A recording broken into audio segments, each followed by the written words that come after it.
On the 13th of September, 1935, a small monoplane called the H-1 Racer lifted off from Martin Field in Santa Ana, California, and proceeded to fly faster than anything had ever flown over the continental United States. The man at the controls was 29 years old. He had designed the aircraft himself, not as a professional aeronautical engineer, but as a man who understood, with the specific intuition of someone for whom mechanical systems are as legible as language, exactly what was required for speed and how to build it. The H-1 was a piece of engineering obsession made physical: flush-riveted aluminium skin, retractable landing gear of a design that was new, an engine rated at 1,000 horsepower that he had personally supervised the preparation of. Every detail had been attended to. Nothing had been left to chance. He flew the H-1 at 352 miles per hour, the land speed record for aircraft, broken that afternoon in the sky above Southern California, was his. The fastest man on Earth, he had to crash land in a beet field when he ran out of fuel. He climbed out of the wreckage without significant injury and asked to use a telephone. He had broken the record. He needed to arrange for someone to come and get him. This is Howard Hughes at 29, the richest young man in America, the most audacious pilot of his generation. The man who had inherited a fortune from his father's drill bit company, and had taken that fortune and built from it a film studio and an aircraft company, and a personal mythology of achievement that the press covered with the appetite of a culture that had not yet decided what to make of a man who could do everything and who seemed, in those years, to intend to. He is also, in this moment, already a man for whom the controls are the only place he feels entirely safe. The aircraft is his domain because in the aircraft he is in charge of every variable. He has designed the variables, has supervised their preparation, knows their behavior under every condition he has anticipated. On the ground, in the human world of other people and negotiation and the management of relationships, the variables are less manageable. He is 29 years old, and he is flying faster than anyone has ever flown, and he has no idea what is coming. None of us ever do. 41 years later, on the 5th of April 1976, a private jet landed in Houston, Texas, carrying a man who weighed 93 pounds. His hair was to his waist. His fingernails were 4-inch spirals. The needle marks on his arms from the codeine injections that had been his primary nutrition for years were visible on the translucent skin of a man who had not been outside in years. He was 70 years old. He died before the plane landed. The fastest man on Earth could not leave a hotel room. This is the story of how the distance between those two facts, the land speed record in 1935 and the 93-pound body on the plane in 1976, was traveled. It is the story of a mind that was, from the beginning, extraordinary and compromised in the same measure, the genius and the disorder growing together, the one enabling the other eventually consuming everything the one had built. The inheritance and the formation, Houston, 1905–1925. Howard Robard Hughes Jr. was born on Christmas Eve, 1905, in Houston, Texas, to Howard Robard Hughes Sr. and Aline Garner Hughes. He was an only child, which is a fact that the subsequent biography makes impossible to read without noting the specific formation of an only child. In a household organized around his existence, with no sibling to dilute the attention, or to provide the ordinary friction of childhood, in which a child learns that they are not the center of the world. His father was the inventor of the Hughes rock bit, the two-cone rotary drill bit that transformed the oil industry by making it possible to drill through hard rock formations that had previously been impenetrable. He patented it in 1909 when Howard Jr. was 3 years old. And the patent made him wealthy with the specific completeness of a patent on a technology that is genuinely necessary.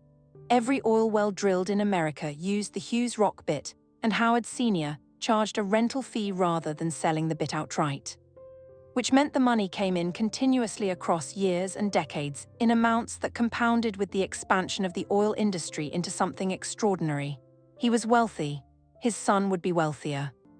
Howard Jr. was, by the accounts of his teachers and those who knew him as a child, unusual. Not unusual in the way of children who are socially difficult or academically difficult, he was not. He was unusual in the way of children who are attending to a different set of things than the people around them, who have noticed details that their peers have not noticed, and who are doing calculations in their heads that their peers are not doing. He was obsessed with mechanical things, with how things worked, with the principles underlying the operation of engines and machines and vehicles. He built a radio transmitter at 12, a functioning motorcycle at 13. He was interested in flying before he was old enough to fly. He was the child who took things apart to understand them, and who, when he put them back together, had understood something that was not in the instruction manual. He was also anxious. The biographical record notes this consistently, though the vocabulary available to the people who observed it in the 1910s and 1920s was not the vocabulary of clinical psychology. They noted that he was careful about contamination, about touching things, about germs, about the specific concern that ordinary physical contact with the world represented a threat. They noted that he had rituals, ways of doing things that had to be done in specific orders, and that caused distress if the order was disrupted. These are, in the clinical understanding developed in the century since, the symptoms of obsessive-compulsive disorder, which was not a named condition in the 1910s, and which was therefore not treated, managed, or even recognized as a unified phenomenon, rather than as a collection of personal eccentricities. His mother was not well. Eileen Garner Hughes was, by the biographical accounts, a woman of considerable anxiety herself, specifically around contamination, around disease, around the physical vulnerability of her only child. She bathed him with excessive thoroughness. She checked him for symptoms of diseases that were not present. She communicated to her son, in the way that anxious parents communicate to their children before either party understands what is being communicated, that the world is dangerous and that vigilance against its dangers is the appropriate response. He absorbed it. He was her only child and he absorbed everything she gave him. She died when he was 16. His father died 2 years later. He was 18 years old, an orphan, and the heir to approximately $1 million in the Hughes Tool Company business. He was 18. He was alone. He had more money than he could spend and a mind that could do almost anything, and a body of anxiety that had been building since childhood without anyone having put a name to it or offered a treatment for it. He went to Hollywood. The Ascent, Hollywood and the Skies, 1925–1945, the Hollywood years and the aviation years overlapped, which is the thing about Howard Hughes that most accounts of his life do not adequately capture. He was doing everything simultaneously. Not sequentially, not in phases, but all at once, with the specific quality of a mind that could hold multiple enormous projects in parallel, and that found the parallel exhilarating rather than exhausting. He made Hell's Angels in 1930. It had started as a silent film, and he had stopped production and restarted it as a talkie when sound came to Hollywood, because he was not going to make a film that was already obsolete before it was finished. The budget ultimately reached $3.8 million, making it the most expensive film ever made to that point. He flew the aircraft himself for the aerial sequences rather than sending stunt pilots into the sky on his behalf, which was either the action of a perfectionist or the action of a man who could not delegate the things that mattered most, or both. The film was a success. He made other films. He cast and discovered actresses with the specific appetite of a wealthy young man with access to Hollywood's talent pool, and the relationships he formed with women in this period, with Jean Harlow, with Katharine Hepburn, with others, were, by the accounts of the women, involved, real in the sense that the attraction was genuine, and complicated in the sense that Howard Hughes as a romantic partner was as complicated as Howard Hughes in every other role. He broke the transcontinental air speed record in 1936. He flew around the world in 1938, in 3 days, 19 hours and 17 minutes, breaking the previous record by 4 days and triggering a ticker-tape parade in New York that matched the reception given to Charles Lindbergh. He was 32 years old. He stood in the canyon of Manhattan's streets with the paper falling around him, and he smiled, and the photographs show a man at the peak of his powers. He was also, in these years, beginning to show the signs of what would eventually consume him. The fear of contamination that had been present since childhood was intensifying. He was developing specific rituals around food, the specific way things needed to be prepared, the specific conditions required for eating. He was becoming more controlling of his immediate environment, the people around him, the conditions of his physical space, the management of what he touched and what he did not touch. The airplane crashes did not help. The first crash was on July 11, 1946 in Beverly Hills. He was flight testing the XF-11 photographic reconnaissance aircraft when the plane developed a fuel leak in one of its propellers and became uncontrollable. He crashed into 3 homes in Beverly Hills, destroying one completely, and was pulled from the wreckage by a Marine who happened to be passing. He had a crushed chest, 9 broken ribs, a skull fracture, and a punctured lung. He was not expected to survive. He survived. He was prescribed morphine for the pain. He used more than was prescribed. The pattern of dependency that would eventually, 30 years later, be the primary cause of his physical collapse was established in the wreckage of the XF-11. The second major crash was less severe but compounded the injuries of the first. By the late 1940s, Hughes was managing chronic pain with narcotics that had been prescribed legitimately and that he had become dependent on in the way that people with undertreated pain and undertreated anxiety become dependent on substances that manage both. He was also in the 1940s building the empire. TWA Trans World Airlines, which he controlled, and for which he commissioned aircraft development that transformed the airline industry. Hughes Aircraft Company, which developed the radar systems and the electronics that would make him a defense contractor of significant importance during the Cold War. RKO Pictures, which he bought in 1948 and ran with the specific chaos of a man who could not delegate and who could not stop involving himself in details that his executives were supposed to manage. The empire was real. The disorder was also real. They were growing simultaneously, feeding each other. The empire gave him the resources to avoid the world and to control the conditions of his existence in ways that his anxiety demanded. And the anxiety drove him toward the acquisition of more control, which required more empire.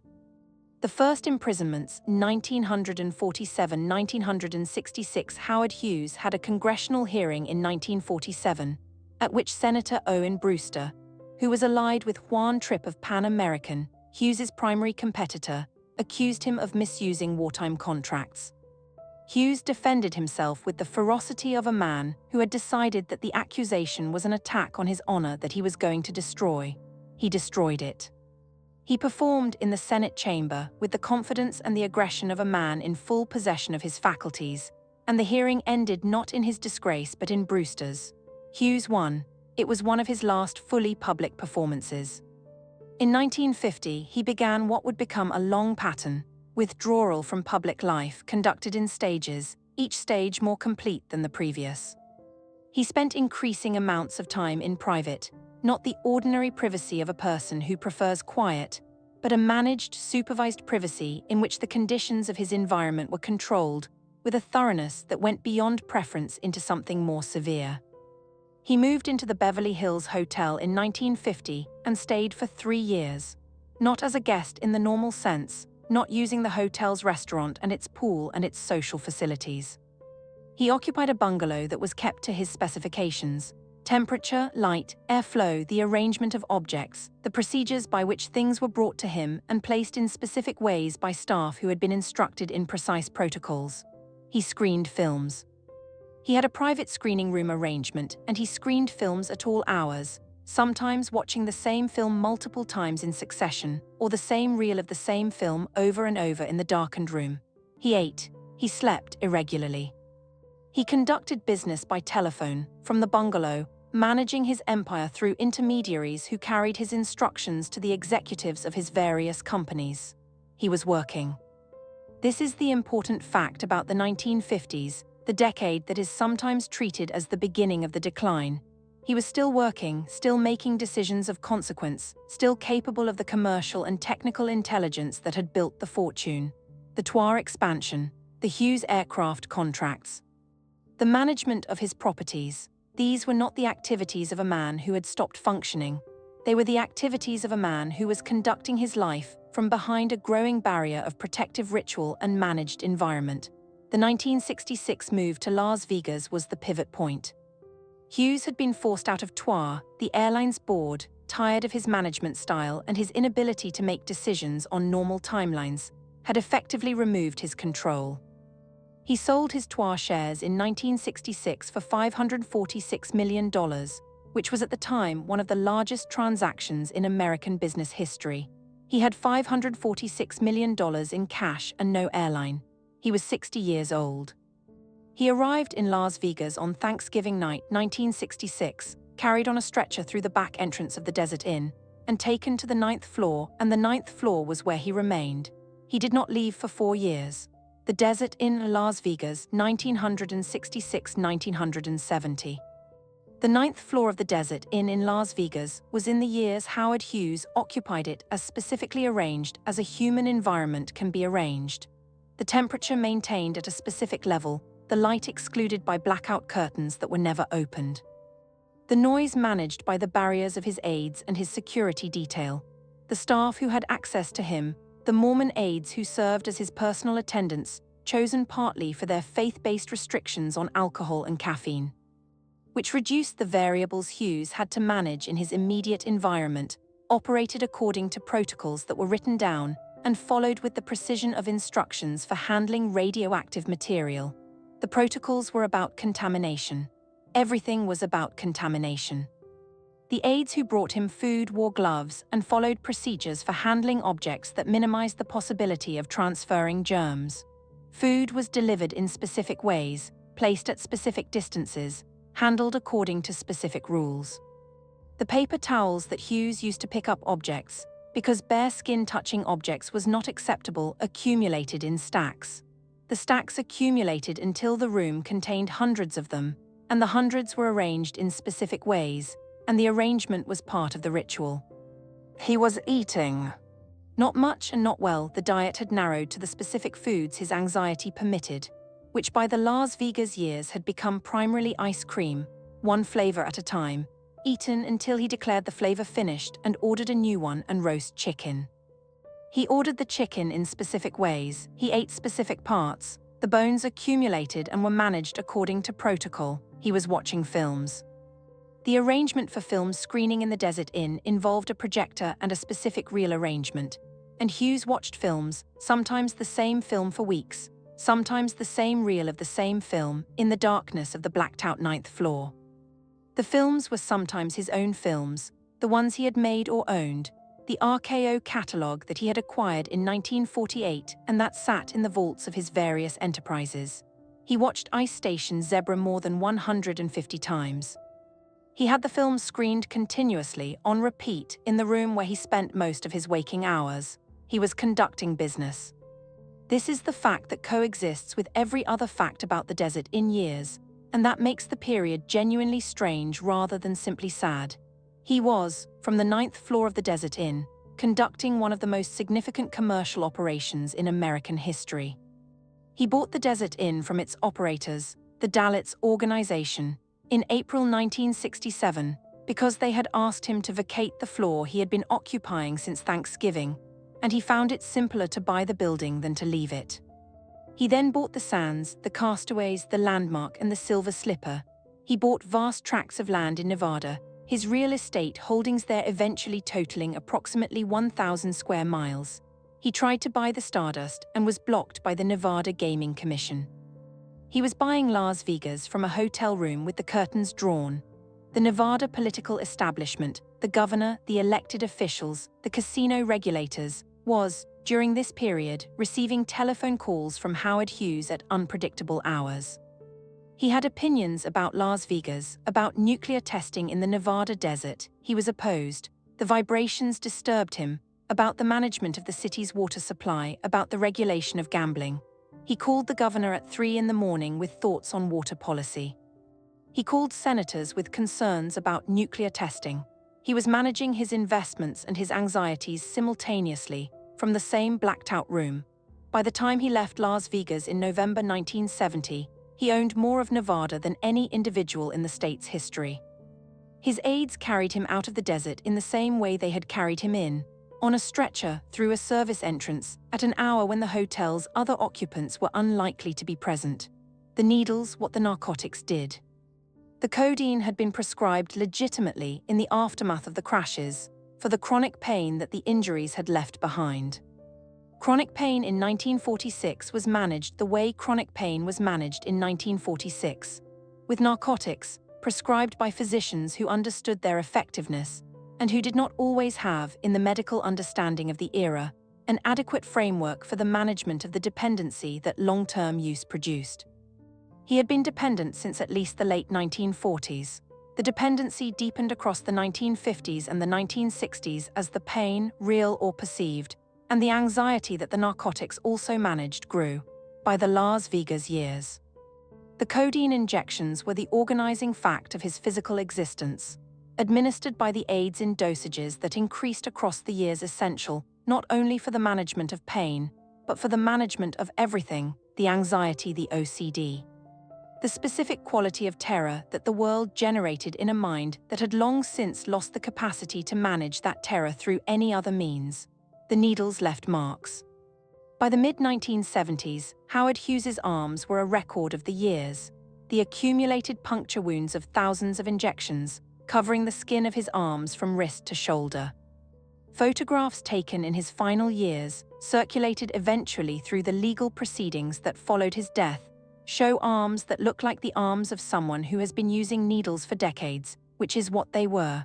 The physical consequences of the narcotics, combined with the nutritional deficiency of a diet that had narrowed to ice cream and chicken, and combined with the sedentary existence of a man who had not exercised or exposed himself to sunlight in years, were accumulating in his body in ways that the aides who were closest to him understood and were unable to stop. His weight had dropped below 100 pounds. At 6 feet 4 inches tall, he had been, in the years of the land speed record and the around-the-world flight, a lean and athletic man whose physical capability was part of his self-image. The body that the land speed record had inhabited was gone entirely. What remained was the consequence of 15 years of diminishing nutrition and increasing chemical dependency. His teeth were falling out. The narcotics suppress appetite, and the malnutrition that results affects, among other things, dental health. By the early 1970s, Hughes's dental situation was severe enough that the aides were concerned about his ability to eat even the limited diet he maintained. His fingernails were growing. He had long since stopped cutting them. They grew in the specific shapes that untrimmed nails grow in, curved, thickening, extending beyond the fingertips in spirals that the photographs, when they eventually emerged, made the most visually striking detail of his physical deterioration. The man who had gripped the controls of the H-1 racer in 1935, who had held the wheel of a plane that was flying at 352 miles per hour, had fingernails that had not been cut in years. His feet were wrapped in tissue boxes, the Kleenex boxes. Placed on his feet as a barrier between his skin and the floor were part of the contamination management that had expanded to consume everything. The floor was contaminated, and the tissue boxes were the barrier. And the image of the wealthiest man in America standing in tissue boxes is the image that the biographical record cannot move past because it is too specific and too terrible and too precisely the image of what OCD does when it is untreated across decades. He was in the tissue boxes, and the curtains were drawn, and the films were on the screen, and the codeine was in the needle, and the ice cream had been exhausted, and a new flavor needed to be ordered, and it was 1973 or 1974 or 1975. And the desert light outside the hotel windows was brilliant and warm. He did not see it. The hotels after Las Vegas, 1970-1976. He left Las Vegas in 1970. He went to the Bahamas, to Paradise Island, to the Britannia Beach Hotel, where the 9th floor was prepared for him in the same manner as the Desert Inn's 9th floor had been prepared, with the same blackout curtains and the same temperature management and the same protocols and the same blacked-out room at the center of a vast business operation that continued to generate and manage billions of dollars. He went from the Bahamas to Managua, Nicaragua in 1972, briefly, before an earthquake disrupted the arrangements. He went to London, to the Inn on the Park, now the Four Seasons Hamilton Place, where the arrangements were made again, and the floor was prepared again, and the aides managed the protocols again. He went to the Xanadu Princess Hotel in the Bahamas again. He went to the Acapulco Princess in Acapulco, Mexico. He was moving. Not voluntarily, not in the sense of a man who wishes to see different places. He was being moved by the aides and by the practical requirements of managing an itinerant existence in tax-friendly jurisdictions and hotel properties that could be secured and managed. He was being moved like furniture, carefully according to protocol to the next prepared environment. In each prepared environment, the arrangements were the same. The blackout curtains, the temperature, the films, the food, what there was of it, the needles, the tissue boxes, the jars, the urine jars, which accumulated because he did not always make it to the bathroom, and which were stored labeled by the aides in the organized way of a man who managed every aspect of his environment, even when what was being managed was the evidence of his own physical deterioration. The jars are the detail that the biographers always include and that the readers always recoil from, not because excretion is shocking but because the jarring contrast, the wealthiest man in America with a $2.5 billion estate storing urine in labeled jars is the contrast that most precisely captures what the illness had done to the life. He had everything, he could arrange everything. He arranged his urine in jars. His business dealings continued. The merger negotiations, the legal proceedings that various counterparties had initiated, the management of the Hughes aircraft company that was generating billions in defense contracts, and that was, in the 1970s, one of the most significant defense electronics companies in America. He made calls. He sent memos. The memos were typed by aides and were lengthy and detailed, and demonstrated that the mind, however damaged by the narcotics and the malnutrition, retained its capacity for the specific kinds of analysis that had always been its strength. He was fighting lawsuits. Robert Maheu, his longtime aide and Las Vegas representative, had been fired in 1970 in a way that led to public accusations and counter-accusations.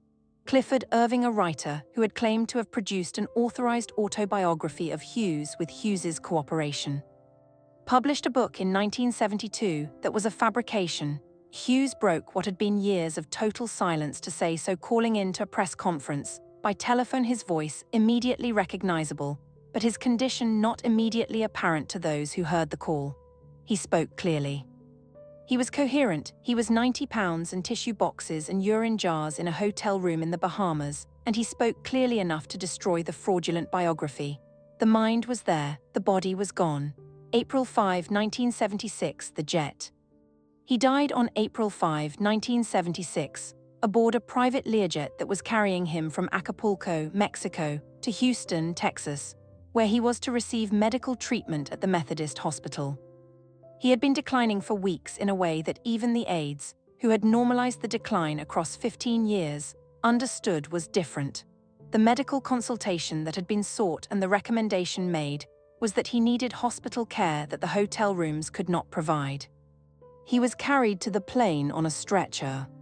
He was 70 years old and weighed 93 pounds, and had not walked under his own power in years, and his hair was 1.5 feet long, and his fingernails were spirals, and his arms were covered in the accumulated marks of years of needles, and his body contained, in the toxicological analysis performed after his death, enough codeine to kill a person who had not spent 30 years building a tolerance to it.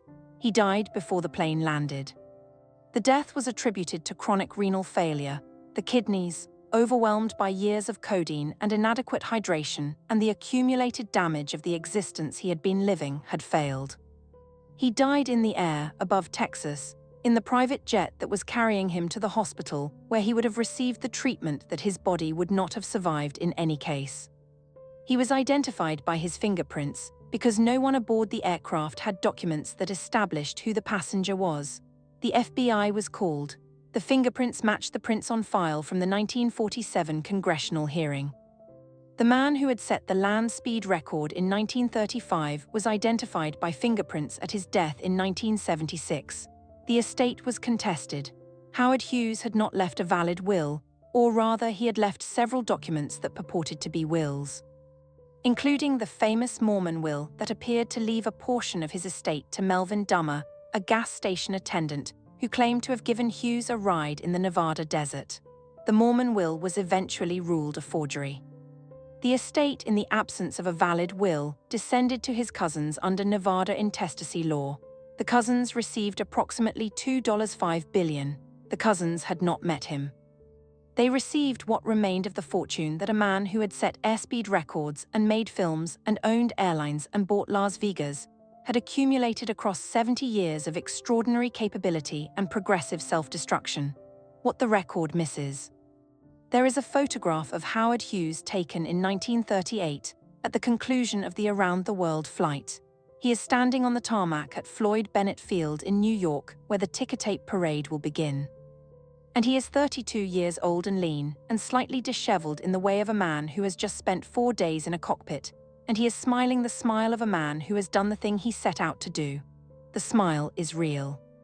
This is the thing about Howard Hughes that the decline tends to obscure. The achievement was real. The genius was real. The land speed record was a genuine achievement. The around-the-world flight was a genuine achievement.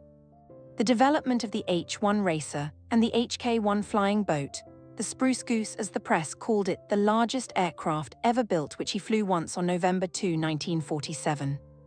Proving that it could fly when the skeptics said it could not, these were genuine achievements that came from a genuine intelligence and a genuine capability. He was, in the fullest sense, a genius. Not the colloquial genius that is applied to people of exceptional talent, but the specific kind. A person whose capacity for certain kinds of understanding, mechanical, spatial, commercial, aeronautical, exceeded the range of ordinary human capability. He understood aircraft in a way that professional aeronautical engineers found impressive. He understood business in a way that produced, across 50 years, one of the largest fortunes in American history. He understood film well enough to make Hell's Angels in 1930 and The Outlaw in 1943, and to buy RKO Pictures in 1948. He was also, from childhood, a person who carried a disorder that was not understood as a disorder, that was not treated as a treatable condition, and that was not going to leave on its own. OCD does not respond to willpower. It does not respond to intelligence. It does not respond to wealth, or to the acquisition of control, or to the management of environment, or to the narcotics that were the only available treatment in the 1940s and 1950s. It responds to specific therapeutic approaches that were developed in the second half of the 20th century and that were not available to Howard Hughes.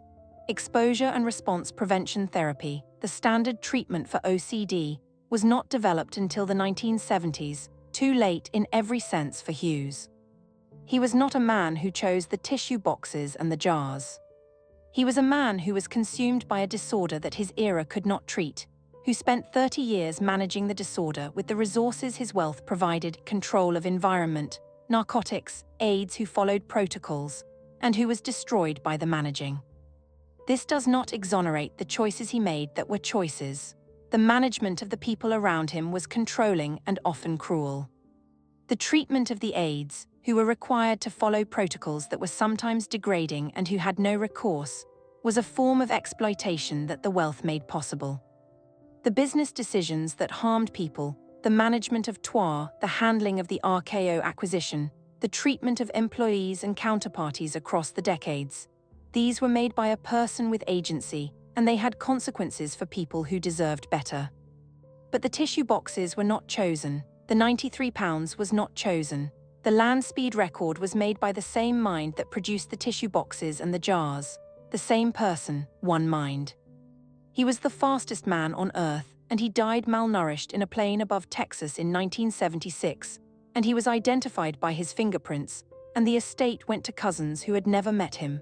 The record he set in 1935 stood until 1979. 3 years after his death, a jet aircraft exceeded 352 miles per hour, and the record he had held was finally broken, and he was not there to know it had been broken. The curtains were never opened. There is a detail in the accounts of the various hotel rooms that Howard Hughes occupied across his 15 years of self-imprisonment that is worth considering separately from all the other details. The blackout curtains were never opened. Not because the light itself would have harmed him. There was no medical reason in any of the residences why the curtains could not have been parted and the light admitted and the view, whatever view the hotel offered, made visible. The curtains were closed because the conditions he had established required them to be closed, and the conditions were managed with the thoroughness of a man for whom the management of conditions was the primary available response to a world that felt, from the inside of his disorder, ungovernable. Outside the Desert Inn in 1966 and 1967 and 1968 and 1969, the Las Vegas Strip was alive. The neon, which in those years was the most elaborate neon in the world, was producing the specific quality of American spectacle that the city had perfected. The casinos that he owned, operating on the floors below his blacked-out suite, were full of people eating and gambling and drinking, and doing the things that the Las Vegas Strip was built to facilitate. The desert sky above Nevada was the specific, enormous, clear-aired sky that the American Southwest produces, with the stars visible in a way they are not visible from most of the places where most people live. He did not see any of it. The man who had flown around the world in 3 days, who had seen the curve of the Earth from the cockpit of an aircraft at altitude, who had flown over the Rocky Mountains and the Atlantic Ocean and the Soviet Union and the Pacific, that man spent the last 15 years of his life with the curtains closed. This is the most devastating fact in the story.